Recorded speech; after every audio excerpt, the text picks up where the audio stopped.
Eu estava recebendo no TikTok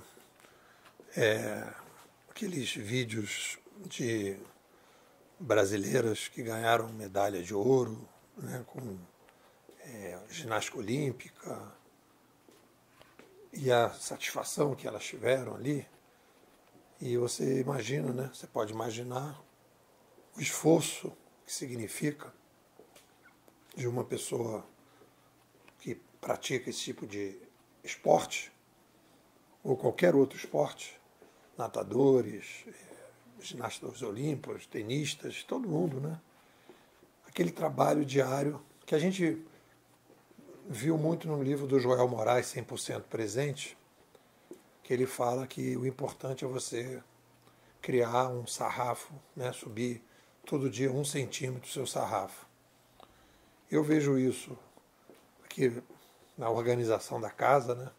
Quantas coisas aqui, quando eu olho aqui para o meu loft aqui, quantas coisas, cada coisa aqui passou por um processo. Eu tenho aqui o aspirador robô, aí comprei o aspirador robô, aí descobri que ele briga com os tapetes, aí tive que colocar uma espuma debaixo de um determinado tapete onde ficam os sapatos para ele não brigar, tive que colocar um papelão num banquinho que tem, que ele ficava preso debaixo do banco. Tenho que lembrar, quando vou sair, deixo a Zesa, né, que é o aspirador, ligada. Eu tenho que fechar a porta do banheiro porque ela briga com o tapete do banheiro. Mas no primeiro momento eu não fazia nada disso. E aí as confusões aconteciam. Então você vai aprendendo, vai arrumando, vai ajeitando. Hoje é o artigo aberto, né, e eu tenho aproveitado a quarta-feira para aprimorar o livro, me dedicar à revisão do livro, que por acaso hoje, ontem, né, eu fiz mais uma mudança no título. Ficou Sapiens 2.0, como viver em um mundo muito mais descentralizado e inovador. Porque quando a gente fala que a gente está vivendo um mundo mais inovador, isso está no mainstream. Todo mundo fala, um mundo mais dinâmico, mais rápido, etc. Isso está no mainstream. O que a gente introduz, né? E aí nesse artigo, né, eu fiquei procurando as novidades, as diferenciações que a gente tem em relação ao mainstream num tema. Aí, como eu estou falando, eu trabalhei na introdução e trabalhei no primeiro capítulo. Eu tenho dividido, fiz uma divisão melhor, e então a gente fala de descentralização. A inovação é visível, todo mundo enxerga. A descentralização pouca gente enxerga, que nós estamos indo para um mundo mais descentralizado. E essa é a base da migração do Sapiens 2.0, de 1.0 para o 2.0. O grande desafio do Sapiens 1.0 é sair de um mundo mais centralizado, em que ele foi preparado para ser coordenado, que ele operava na gestão do ambiente dos lobos, e ele tem que aprender a trabalhar e viver no ambiente das formigas, com muito mais responsabilidade, autonomia, etc, etc. Então eu acho que o título, trabalhando com o título, Como Viver em um Mundo Muito Mais Descentralizado e Inovador, traz essa introdução, né? Quer dizer, é descentralizado e mais inovador. São as duas grandes características desse cenário. Uma coisa importante que eu falei na semana passada é a relevância de, quando você for escrever um livro, se você se propor a ser um conceituador, pensa no livro como se fosse uma aula, numa divisão do livro, como se fosse uma aula, que tem que ter uma lógica. Então, a gente tem aqui o que a gente chamou de edifício submodal dos fenômenos, em que a gente tem que analisar os fenômenos de uma determinada maneira. É uma sugestão de abordagem. E aí a gente tem a essência do fenômeno, os padrões que o fenômeno tem, a metodologia para lidar com o fenômeno. Então eu organizei os capítulos do livro dessa maneira. Então, o primeiro aspecto é qual é a essência, né? Como a gente está falando de inovação, qual é a essência? O objetivo, né? A primeira etapa do meu estudo do digital, os meus 3 primeiros livros foram voltados para organizações. O Civilização 2.0 já é mais para a sociedade. E esse livro, Sapiens 2.0, é voltado para as pessoas, para a inovação pessoal. E aí, a gente vai apresentando algumas novidades aqui. Eu faço uma comparação desses 2 ciclos de estudo, do NEPO e da Bimodais, né? O primeiro, o que é o digital, e o segundo, como devemos proceder à migração do Sapiens 1.0 para o 2.0. Aí fiz uma tabela, está no artigo, né? Aí eu mostrei as fases, né? A fase do primeiro bloco, a gente está já na manutenção. Os padrões estão trabalhados. Aumentou a população, faz-se uma revolução de mídia. A revolução de mídia puxa uma revolução civilizacional na direção da descentralização progressiva. Então isso está estruturado e a gente vai fazer upgrades nos e-books, nos artigos e tal. E a gente iniciou esse ano essa nova jornada para ajudar os Sapiens a migrar, né? 1.0 para o 2.0. Faço uma reflexão de como é que a gente estabelece. E aí vale para a experiência de todo mundo que vai escrever um livro, que vai construir um modelo parecido com a Bimodais, alguma coisa desse tipo, né? A gente hoje, o outro livro eu tive que eu fazia fora da rotina da escola. Hoje não. Esse livro está sendo o epicentro do estudo da escola, o aprimoramento do livro. Então o livro passa a ser o principal eixo da escola. Uma coisa que eu tenho usado bastante agora, já não consigo mais operar sem os chatboxes, tenho usado mais o Tio Bard do que o Tio Chatinho. O Tio Chatinho funciona muito bem no celular e o Tio Bard melhor na web. Quando eu vou usar o Tio Chatinho, que é o ChatGPT, na web, às vezes ele dá uma engasgada. Então, por exemplo, eu faço a introdução do livro, aí copio e colo no Tio Bard e peço para ele fazer um resumo. E o resumo que está no artigo é o resumo que eu fiz, que o Tio Bard fez para mim. Então eu não coloco o texto como eu fazia antes, o texto do próprio livro. É o resumo do Tio Bard falando daquilo que eu estou escrevendo no livro, ele comentando aquilo que eu escrevi. Depois eu pego, são 2 blocos, né? Nesse artigo são 2 blocos, a introdução do livro e a parte do que é inovação. Aí depois eu pego tudo, junto tudo, peço para ele colocar em 2 parágrafos, e ele coloca. Então a gente vai usando e vai trabalhando, né? A gente tem a experiência da conclusão de um ciclo de estudo, porque eu não tinha essa consciência, né? Que eu fechei um ciclo do estudo do digital. E aí tem uma série de experiências da escrita do livro que a gente ganha a partir daí. E por fim, né, mais maturidade para fazer os detalhes. Bom, aí vamos falar do tema do artigo, que é inovação. Aí a gente vai sempre falar o que o mainstream pensa e o que a gente introduz. Qualquer livro tem que trazer alguma coisa nova em relação ao mainstream. Eu, no final, e acho que isso vale a pena fazer em todo o livro, em todos os capítulos, uma comparação do que a gente está propondo no capítulo e o que tem de diferente em relação ao mainstream, né? Então, em relação à inovação, talvez a coisa mais bizarra para mim, que eu introduzo como uma reflexão, é que a inovação ela não é vista em 3 camadas. Existe uma sinergia, e eu faço um desenho, botei no artigo, né, das 3 camadas que são sinergéticas.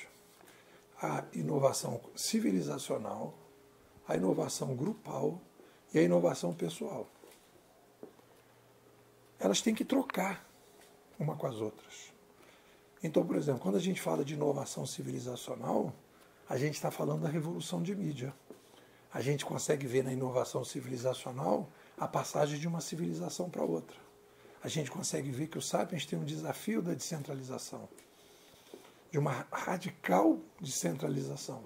Se eu não tenho essa visão, como é que eu vou ajudar as pessoas a inovar no pessoal? E como é que eu vou ajudar as pessoas na inovação grupal? E o que da inovação pessoal eu preciso fazer para que eu possa melhorar a inovação grupal? Se uma pessoa tem um determinado problema na inovação pessoal, que inclusive entra nos aspectos psicológicos, como é que ela vai fazer inovação no grupo se ela tem um problema pessoal? E o que do grupo eu posso tirar como experiência do que as pessoas estão trabalhando para a inovação pessoal? Essas áreas não conversam. Fica tudo misturado. Isso para mim é uma doideira, cara. Uma doideira total. Né? Então, quando a gente reorganiza isso, a gente vai juntando essas partes e vai vendo como é que cada coisa junta com a outra. Então, essa é uma questão. A outra questão, que também é uma diferenciação do mainstream, que tem a ver com a primeira fase, né, é a consciência que a gente está vivendo uma revolução civilizacional. Como é que eu vou ajudar na inovação grupal e na inovação pessoal sem o diagnóstico que a gente está vivendo uma revolução civilizacional profunda? Eu estou trabalhando aí com o pessoal de Franca, com o David, com o Alexandre. A gente está pensando em fazer, né, um projeto Franca 2050. O primeiro passo é a gente, se você, vamos começar um curso lá. A primeira coisa que eu vou falar no curso é a visão de cenário. Eu vou falar da nova civilização. A pessoa precisa entender a dimensão da mudança que a gente está passando para ela ver quais são os desafios que ela tem na vida pessoal e grupal. Aí a gente, então, coloca como diferenciação essas 3 camadas inovadoras.